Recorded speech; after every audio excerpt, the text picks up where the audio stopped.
Hello दोस्तों, welcome back to our channel. तो जैसा कि हमने पिछले एपिसोड में देखा था, लिन फेंग ने अपनी डिमोनिक माचा सोल बॉडी का इस्तेमाल करते हुए एंसेस्टर ज़ी के साथ साथ बाकी सभी को भी वहां पे हरा दिया था। पर जब लिन फेंग ने अपनी डिमोनिक एनर्जी का इस्तेमाल करते हुए एंसेस्टर ज़ी को मारने की कोशिश की थी, तो अचानक से ही एक डिवाइन आवाज ने लिन फेंग को ऐसा करने से रोक दिया था और यहीं से नेक्स्ट एपिसोड की शुरुआत होती है। तो इस एपिसोड की शुरुआत भी बिल्कुल उसी सीन से होती है जहाँ उन बादलों से एक बार फिर से वही खतरनाक आवाज सुनाई देती है, जो कि चिल्लाते हुए वहाँ पे लिन फेंग से कहता है कि आखिर तुम्हारी हिम्मत कैसे हुई स्पिरिचुअल रियलम के अंदर इन डिमोनिक पावर्स का इस्तेमाल करते हुए स्पिरिचुअल रियलम की शांति को डिस्टर्ब करने की। तुम्हारे जैसे एक डीमन को मैं कभी भी अपने स्पिरिचुअल रियलम के अंदर तबाही नहीं मचाने दूंगा। और उस आवाज के ऐसा कहती हम देखते हैं कि ऊपर आसमान में ठंडर एनर्जी इकट्ठा होने लगी थी और देखते ही देखते उस ठंडर लाइटनिंग से वहाँ पे लिन फेंग के ऊपर एक बहुत ही ज्यादा पावरफुल अटैक होता है, जिससे खुद को बचाने के लिए लिन फेंग भी वहाँ पे अपनी हेमल स्पिरिचुअल एनर्जी का इस्तेमाल करते हुए अपने सामने एक प्रोटेक्टिव बैरियर बना लेता है। और जैसे ही वो ठंडर एनर्जी आकर वहाँ पे लिन फेंग के प्रोटेक्टिव बैरियर के साथ टकराती है, तो हम देखते हैं कि वहाँ पे बहुत ही ज्यादा पावरफुल एनर्जी रिलीज होने लगी थी।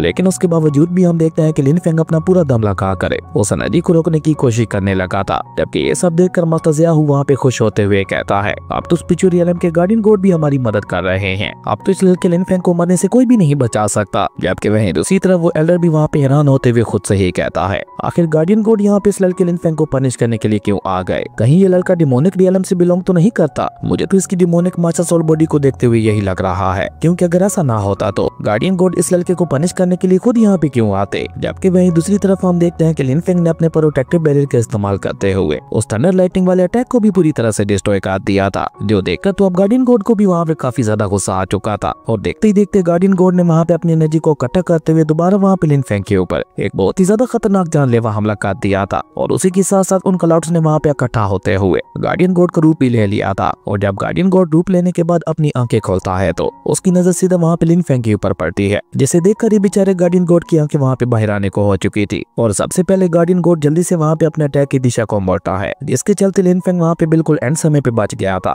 हालांकि लिन फेंग वहाँ पे गार्डियन गॉड को उस खतरनाक अटैक से तो बच गया था, लेकिन वो गार्डियन गॉड को देखकर वहाँ पे अपने मन में कहता है कि अभी के लिए गार्डियन गॉड मुझसे बहुत ही ज्यादा ताकतवर है, और अगर मैं यहाँ पे रुककर इसका मुकाबला करने की कोशिश करता हूँ तो मैं यहाँ पे बहुत ही बुरी तरह से घायल हो जाऊंगा। और इस मौके का फायदा उठाते हुए ज़ी फैमिली के लोग मेरे ऊपर अटैक करते हुए मेरी जान भी ले सकते हैं, तो मेरे लिए बेहतर यही रहेगा कि अभी के लिए मैं यहाँ से भाग जाऊँ। और ये सोचकर लिन फेंग जल्दी से वहाँ पे अपने वॉइड गेट का इस्तेमाल करते हुए वहाँ से भागने की कोशिश करने लगा था। अब लिन फेंग को वहाँ पे इस तरह से भागते हुए देखकर एंसेस्टर ज़ी पीछे से ही वहाँ पे लिन फेंग के ऊपर जानलेवा हमला करने की कोशिश करते हैं, जिसका एहसास वहाँ पे लिन फेंग को भी हो गया था। इसलिए वो भी वहाँ पे अपने फ्लेम ड्रैगन को समन करते हुए बहुत ही आसानी के साथ न सिर्फ एंसेस्टर ज़ी के अटैक को डिस्ट्रॉय कर देता है, बल्कि उसी के साथ साथ एंसेस्टर ज़ी को भी उठाकर पीछे फेंक दिया था। और इस मौके का फायदा उठाकर लिन फेंग जल्दी से वहाँ पे अपने वॉइड गेट पोर्टल के अंदर इंटर कर गया था। लेकिन ये देखकर उस एल्डर के फेस के ऊपर भी एक कमीनी स्माइल आ जाती है, और जल्दी से उस एल्डर ने भी वहाँ पे अपने ट्रायर का इस्तेमाल करते हुए एक स्पिरिट को समन कर लिया था, जिसने वहाँ पे लिन फेंग को रोकने के लिए पीछे से ही वहाँ पे अपने स्पीयर की मदद से लिन फेंग के ऊपर हमला कर दिया था। हालांकि लिन फेंग वहाँ पे वॉइड गेट पोर्टल के अंदर इंटर तो कर चुका था, लेकिन उसके बावजूद भी हम देखते हैं कि वो स्पीयर वहाँ पे उसके पीछे पीछे जाने लगा था, जो देखकर लिन फेंग अचानक से ही वहाँ पे अपनी स्पीड को बहुत ज्यादा बढ़ा देता है। लेकिन उसके बावजूद भी वो स्पीयर था कि वहाँ पे लिन फेंग का पीछे छोड़ने का नाम ही नहीं ले रहा था। लेकिन जब वो स्पीयर वहाँ पे लिन फेंग के ऊपर हमला करने के लिए उसके पास पहुंचता है, तो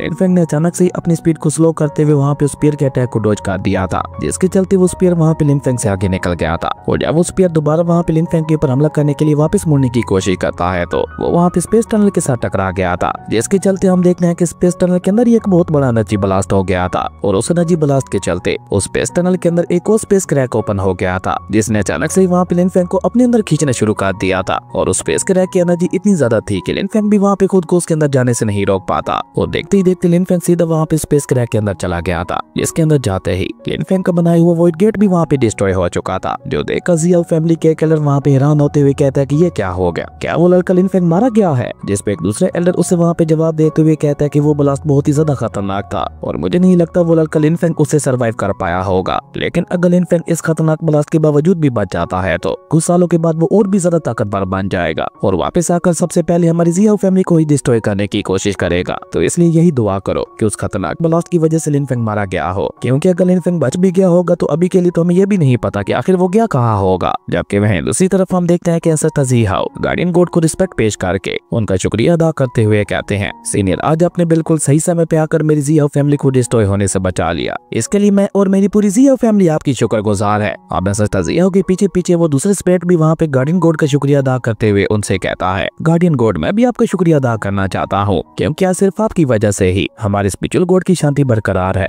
लेकिन हम देखते हैं कि गार्डियन गॉड को तो वहाँ पे उन दोनों की बातों से कोई भी मतलब नहीं था। वो तो वहाँ पे परेशान होते हुए अपने मन में कहते हैं कि आखिर हर बार मेरा सामना उस लड़के के साथ ही क्यों हो जाता है। शुक्र है अब की बार उसकी बॉडी से वो ट्रू गॉड दोबारा बाहर नहीं निकला था, वरना इस बार मुझे नहीं लगता कि वो मुझे भी माफ कर पाता। और यही सब सोचते हुए गार्डियन गॉड वहाँ से जा चुका था। गार्डियन गॉड को जाते हुए देखकर वो दूसरा स्पिरिट वहाँ पे सिस्टर जियाओ के पास आते हुए उनसे कहता है, मैं उम्मीद करता हूँ कि फ्यूचर में भी हमारी दोनों फैमिली इसी तरह से मिलकर काम करती रहेंगी जिस तरह आज हम दोनों ने मिलकर उस लड़के लिन फेंग को मारा है। असल में उस सिस्टर की फैमिली जियाओ फैमिली का सपोर्ट चाहती थी और यहाँ पे इस तरह से जियाओ फैमिली की मदद करके उन्होंने वहाँ पे जियाओ फैमिली की नजरों में खुद को बहुत ही ज्यादा ऊंचा बना लिया था, जिसके चलते सिस्टर जियाओ भी वहाँ पे उस सिस्टर का शुक्रिया अदा करते हैं। जो देखकर तो वह सिस्टर भी वहाँ पे स्माइल करते हुए दोबारा अपने टायर के अंदर चला गया था। जो देखकर वो एल्डर भी वहाँ पे और ज्यादा देर ना करते हुए अपने टायर और अपने बाकी दोनों साथियों के साथ बहुत ही तेजी के साथ वहाँ से निकल गया था, क्योंकि उसके यहाँ पे आने का मकसद जो पूरा हो चुका था और अब क्योंकि वहाँ पे खतरा टल चुका था तो सिस्टर जियाओ भी अपने ऑर्ब के अंदर वापस चले जाते हैं। जैसे मास्टर जियाओ अपने पास रखते हुए गुस्से से खुद से ही कहता है, आज अगर गार्डियन गॉड ने बीच में आते हुए उस लिन फेंग को ना रोका होता तो अब तक शायद हमारी जियाओ फैमिली पूरी तरह से डिस्ट्रॉय हो चुकी होती। लेकिन अब क्योंकि वो लड़का लिन फेंग मारा जा चुका है तो इसका मतलब है कि हमारी जियाओ फैमिली भी खतरे से बाहर है। उसके बाद सीन चेंज होता है, में काल का सीन दिखाया जाता है जहाँ पे मिंग यू, उसके ग्रैंडफादर लिन यू और सुप्रीम एल्डर के साथ साथ लिन फेंग के बाकी सभी दोस्त भी मौजूद थे। और तभी एक सोल्जर आकर उन्हें वहाँ पे लिन फेंग की न्यूज देते हुए बताता है सीनियर लिन फेंग मारे जा चुके हैं। अब उस सोल्जर की ये बात सुनकर हम देखते हैं कि वहाँ पे सभी को एक बहुत ही बड़ा झटका लगता है। उनमें से किसी को भी अपने कानों पे यकीन ही नहीं हो रहा था। सबसे पहले मिंग यू ही वहाँ पे चिल्लाते हुए कहती है, क्या क्या कहा तुमने, आखिर ऐसा कैसे हो गया। जिसपे वो सोल्जर भी उन्हें वहाँ पे जवाब देते हुए बताता है कि लिन फेंग का मुकाबला जियाओ फैमिली के साथ हो रहा था, जिसमें लिन फेंग बहुत ही बुरी तरह से घायल हो गया था। इसलिए उसने अपने वॉइड गेट का इस्तेमाल करते हुए वहाँ से भागने की कोशिश की, लेकिन जियाओ फैमिली के एंसेस्टर ने पीछे से ही उसके ऊपर हमला कर दिया था, जिसके चलते वॉइड गेट के अंदर एक स्पेस क्रैक पोर्टल ओपन हो गया था, जिसके ओपन होते ही लिन फेंग का क्रिएट किया हुआ वॉइड गेट एक बहुत बड़े ब्लास्ट के साथ डिस्ट्रॉय हो गया था। जिसके चलते अब ये माना जा रहा है कि या तो लिन फेंग मारा जा चुका है या फिर वो हमेशा हमेशा के लिए स्पेस क्रैक पोर्टल के अंदर ही कहीं खोकर रह गया होगा। अब उस सोल्जर की ये बात सुनकर हम देखते हैं कि बेचारी जी मिंग तो वहाँ पे और भी ज्यादा उदास हो जाती है। जो देखकर सुप्रीम एल्डर उसे वहाँ पे तसल्ली देते हुए कहते हैं कि तुम चिंता मत करो,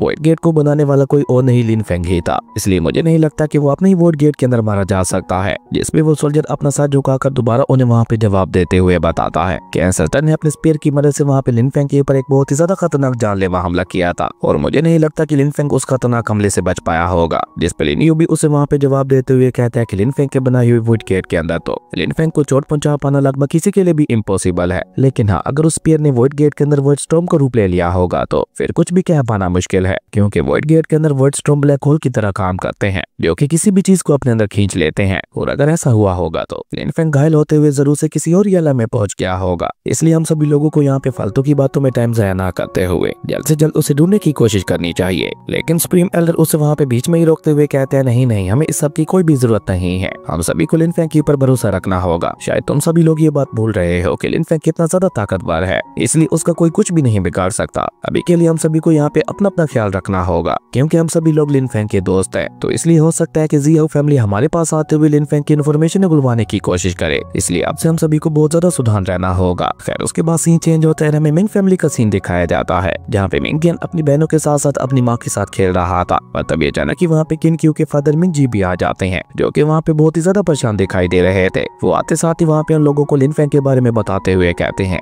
कि गू फेंग कहीं लापता हो गया है। अब ये सुनते ही मिंग टियान को एक बहुत बड़ा झटका लगता है और वो वहाँ पे हैरान होते हुए कहता है कि आखिर अंकल गू फेंग कहाँ गए। जिसपे उसके ग्रैंडफादर उसे वहाँ पे जवाब देते हुए बताते हैं उसका नाम गू फेंग नहीं है, बल्कि उसका असली नाम लिन फेंग था, जो कि लिन जाओटियन का बेटा था और स्मॉल वर्ल्ड के गाओशियन कॉन्टिनेंट से बिलोंग करता था। और कल रात जियाओ फैमिली और गोंगसोंग फैमिली दोनों ने मिलकर उसके ऊपर हमला कर दिया था और तभी से लिन फेंग लापता है। अब ये सुनते ही बेचारे मिंग टियान को एक बहुत ही बड़ा झटका लगता है, लेकिन लिन फेंग का सुनकर तो किन क्यू के होश ही उड़ चुके थे, क्योंकि अब उसे वहाँ पे पक्का यकीन हो गया था कि लिन फेंग ही उसके बच्चों का पिता है। वही मिंग टियान भी अपनी माँ को इस तरह से परेशान होते हुए देखकर किसी गहरी सोच में चला गया था और अचानक से ही वो वहाँ पे अपनी माँ से सवाल करते हुए पूछता है कि मेरे फादर का नाम भी लिन फेंग था और अंकल गू फेंग का भी रियल नाम लिन फेंग ही है, तो क्या इसका मतलब है कि वही मेरे पिता हैं। वहीं ये सुनकर मिंग जी बाई को भी एक बहुत बड़ा झटका लगता है और वो भी वहाँ पे हैरान होते हुए अपनी बेटी से कहते हैं कि आज से लगभग 5 साल पहले तुम भी स्मॉल वर्ल्ड के गाओशियन कॉन्टिनेंट के अंदर गई थी, तो क्या इसका मतलब है कि वाकई ये वही लिन फेंग है जो कि तुम्हारे बच्चों का पिता है। जिसपे किन क्यू वहाँ पे एक लंबी सांस लेते हुए हाँ में अपना सर हिला देती है। अब ये सुनकर तो उसके फादर को एक बहुत ही बड़ा झटका लगता है, जबकि मिंग टियान तो खुशी से वहाँ पे उछलने लगा था और एक्साइटेड होते हुए कहने लगा था, मुझे तो पहले से ही शक था कि अंकल गू फेंग ही मेरे पिता हैं, क्योंकि वो मुझे बार बार मेरे जैसे ही लगते थे। सच में मैं जैसा फादर चाहता था मेरे पिता बिल्कुल वैसे ही है। अब मिंग टियन की ये बात सुनकर हम देखते हैं कि उसकी बाकी दोनों बहनें जल्दी से वहाँ पे अपनी माँ से लिपटते हुए उससे कहती हैं कि हमारा भाई तो फादर से मिल चुका है, लेकिन हमारे उनसे मिलने से पहले ही फादर मिसिंग हो चुके हैं।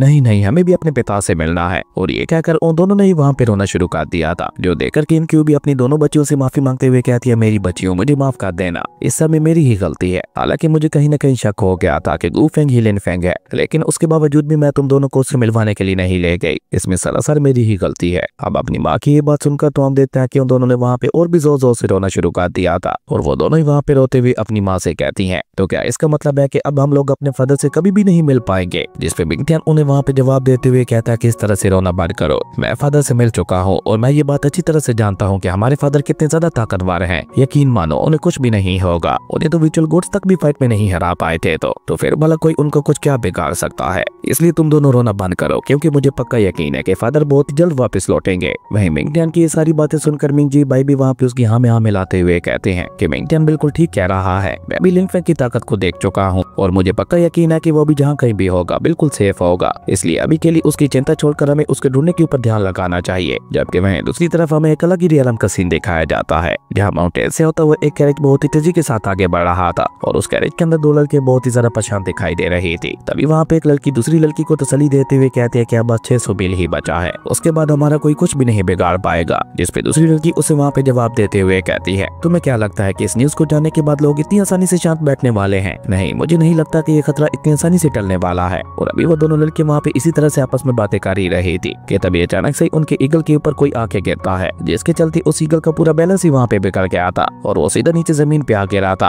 और उस ईगल के ऊपर गिरने वाला इंसान भी कोई और नहीं बल्कि लिन फेंग ही था, जो कि वहाँ पे बेहोश पड़ा हुआ था। अब लिन फेंग को देखकर वो लड़की वहाँ पे हैरान होते हुए कहती है, आखिर एक इंसान हमारी रियल में क्या कर रहा है? और ये कहकर वो वहाँ पे दूसरी लड़की को उसे चेक करने के लिए भेज देती है, जहाँ वो दूसरी लड़की भी लिन फेंग के पास जाकर उसके फेस को छू छू कर उसे वहाँ पे उठाने की कोशिश करने लगी थी, जिसके चलते लिन फेंग तो वहाँ पे नहीं जागता। पर अचानक से शाओ टियान ने बाहर आकर वहाँ पे अपनी एनर्जी को रिलीज करते हुए उसे वहाँ पे लिन फेंग से दूर कर दिया था, जो देखकर उस लड़की के सोल्जर्स भी उस लड़की को बचाने के लिए वहाँ पे उसके सामने आके खड़े हो जाते हैं। और इसी बीच वो दूसरी लड़की भी वहाँ पे कैरे से बाहर झांक कर देखती है, पर बाहर झांकने पर जैसी उसकी नजर वहाँ पे शाओ टियान के ऊपर पड़ती है तो वो भी वहाँ पे बहुत ज्यादा घबरा जाती है। और इसी कमाल के सीन के साथ हमारी अमेजिंग एपिसोड यहीं पे खत्म हो गया था। दोस्तों, अगर आपको ये वीडियो अच्छी लगी तो लाइक कर दें और अगर चैनल पे नए आए हो तो सब्सक्राइब करते जाना। तो मिलते हैं एक न्यू वीडियो में, तब तक के लिए बाय।